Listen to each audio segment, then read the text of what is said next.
Welcome Strategy Battle Gamers to another GBHL YouTube video. You're here with James. And Jamie. I'm just cutting into Alfrid. We have got another unboxing. Put away your hobby machete. We've got another unboxing for you. This is for some of the new January releases. And today we are unboxing... well, what's left of him. What is left of Alfrid. So this is the model that lots of people are quite worried about being misused because of his fantastic Used and abused. So what we're going to talk about in this unboxing, we've not done one for a while, we're going to talk about how the model looks itself, and we're also going to talk about a little bit about his profile. Now, I know that we've already talked about his profile in the DOS releases, but it's worth mentioning again, because we've heard lots of people talking about him on the tournament scene, haven't we? You have, yes. I mean, he's been sent off in an FAQ, his rules already, to ask if he can only be used with other Lake Town heroes, which is quite thematic. It only makes thematical sense for him to sort of use his rule with other Lake Town heroes. I think he's supposed to be used with the Master. Yeah, obviously. Here's the model itself. It is a really nice model. I know we say it. He is quite small. It's very small. Is he smaller than a dwarf? He looks smaller. I can get Thor in, one sec. Let me have a look while you...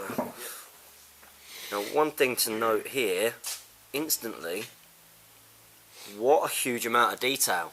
A massive amount.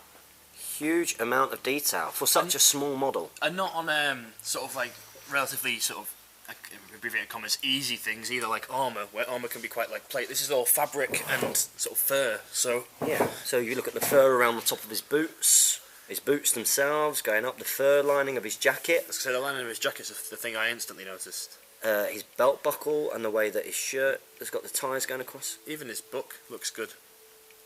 Even his book. I think the detail on the face as well. Yeah, I mean, I'll try. I'll risk bringing it close to the camera, see if you can see it all. If I go like that. Is it unshot? I can't see the screen.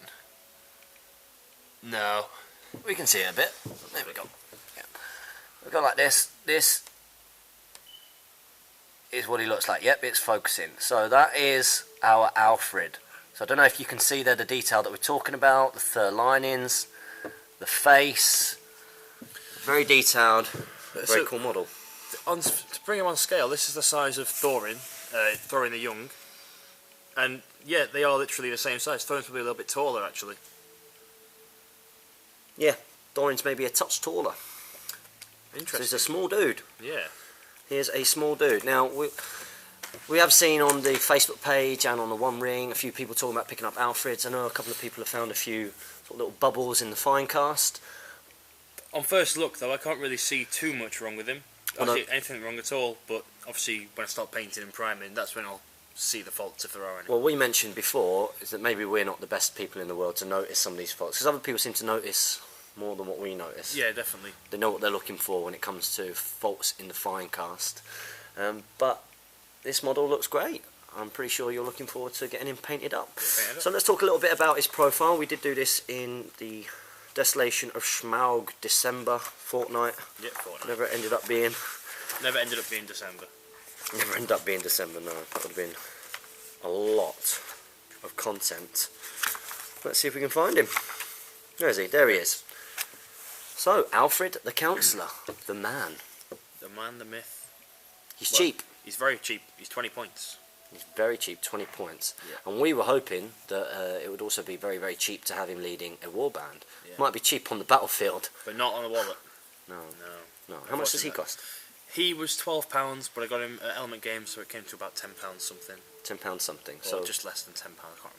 Worth checking out a local gaming store, guys, if you want to get a little bit of a discount on your goods. Also heard that only one of each was delivered to Games Workshop. I've heard that on the Facebook group. Apparently they only got one of each. It was like a very small splash release, and most of it's going to be direct only. So get down early to get to your local gaming centres, because they're not going to have them in for very long. Alright, well, better get mine ordered then. Yeah. You know, when I do that totally broken force with Bomber. Do you know what, we might do it just for giggles on the channel. Just to see. Just to show you, is it as broken as what people think it is. Yeah. I think they're probably going to change this dubious council ruling. Yeah. So let's talk about his stat line first, and we'll move on to his special rule. So his stat line is very, very basic. It's a basic man. He's got fight 3. He's got a shoot value of 3 though, in case he manages to get his hand on some kind of ranged weapon.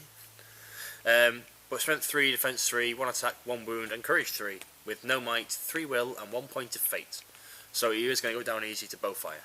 The key thing is the 3 will and his special rule. Now he does count as being unarmed, and what does being unarmed do in a combat? It means you get -1 to win the fight and -1 to wound. So to win the fight, obviously that's like having a two-handed weapon. Yep. And -1 to wound. Is that like anything? That's like nothing else. Like nothing else. That's like being unarmed. That's like being unarmed. That's what it's like. His special rule is dubious counsel. So this is the idea that he can choose to expend any number of will points at the start of the priority phase. Before any dice are rolled, for each point of will he expends, he may nominate a single friendly hero within 6 inches and roll a d6. On a 2 to 5, the nominated hero gains 1 point of might. Yep. It's might creation. Fantastic. The roll of a 6 nominated hero instead gains d3 points of might, which is pretty amazing. On a roll of 1, however, the nominated hero instead loses d3 points of might, and Alfrid the Councilor gains a point of might. Yep. So, well, the key thing here is to read the very, very last bit. might gained in this way can take the chosen hero's store of might points beyond its initial level. Yeah. So, the sort of initial worry of this was that, you know, if you sit at the back with, say, Legolas or a big hero, and Alfrid just, you know, rolls dice for them, that they're going to sort of start the game. Imagine Legolas with 6 points of might, potentially. Which, I think when you're limitedness to 3 will, it's an interesting dynamic, but it's not broken. It's not broken, no. The issue comes when you start combining him with something which can replenish will, such as, well, your big one is Gandalf, who's got the 3 points of will to cast it, and he also gets strength and will, so that's a 2+ or a 4+, I can't remember which, and they gain their point of will back. You've got the High Elf Stormcallers, which have got it, it's on a 4+, so it must be 4+ for Gandalf as well, and that can give a point of will back, or Bomber. Now Bomber's the cheapest out of them all, and it costs him nothing. It's his special rule that on a 4+, any model in base contact can gain a point of will back. So, the theory is you take Alfrid and 12 spearmen from Lake Town, because they're cheap, so why not take them? Cheap points-wise, obviously. Cheap points, not to buy. And you also ally in Bomber, and so that force total is what?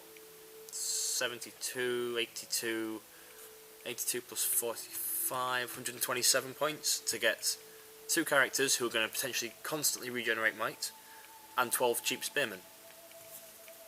See that? And that could be very, very broken. We'll try and show it to you when these models are painted up, so you can see whether that really does have the impact that we think it might do in terms of power gaming. Indeed. How do you think that they will change it if they do change it in the FAQ? Do you think it's supposed to be like this? Is there supposed to be this kind of loophole? Is it a loophole? Is it there on purpose? I think it's been put there thematically to work with the Master of Lake Town, because he's got his own special rule where he expends a point of might, and is it all warriors within 6 inches of him become +1 to their fight value. +1 fight value, so they can become fight 4. And I assume Lake Town captains can become fight 5 as well. Yeah, they can. Yeah. So I think it's meant to use with that, so you can keep your force sort of fighting well. However, obviously, with people looking at how to use a rule to its best of its ability, we found that Bomber and Alfrid can be used in conjunction to boost other heroes' might that's not the Master. So the way that this might be fixed is they have made a key point to say nominate a single friendly hero within 6 inches. Yeah. And because they've worded it like that, I don't think that they're going to say it only applies to Lake Town characters. I think that they won't do that. Do you reckon? I don't think they'll change it either, because a model's a model. They've made a rule for it, and we're going to have to sort of live with it, as it were. I mean, it's not too much of a worry. If you've got Legolas in your force, or a good number of bowmen, he'll go down pretty quick. So he's not too bad of a threat. The issue is this going to be a model that can have his will replenished? Yeah. So maybe if something came in that this can only be used a maximum of 3 times, or he can't, whatever it might be. What do you think? What do you think, guys? Do you think that Games Workshop in their FAQ will change this? Is it going to become that it only works with Lake Town heroes, or is it going to become that he can't have his will replenished, or is it going to stay the way that it is? Do you think it's going to be as effective as what people are thinking it is going to be? Let us know below. What do you think? Whether they'll change it or not? Yeah. I don't think they will. I don't think they will either. That's just our opinion. I don't think they will. I don't think they will. I don't think it really he seems like a very good character on paper, but I think he's only got 1 point of fate with no might himself, besides unless he steals one from someone. He's going to go down so quickly to bowfire. It's very cheap. Yeah. It's very cheap. He is cheap. You put all of those spearmen in front of him. Yeah.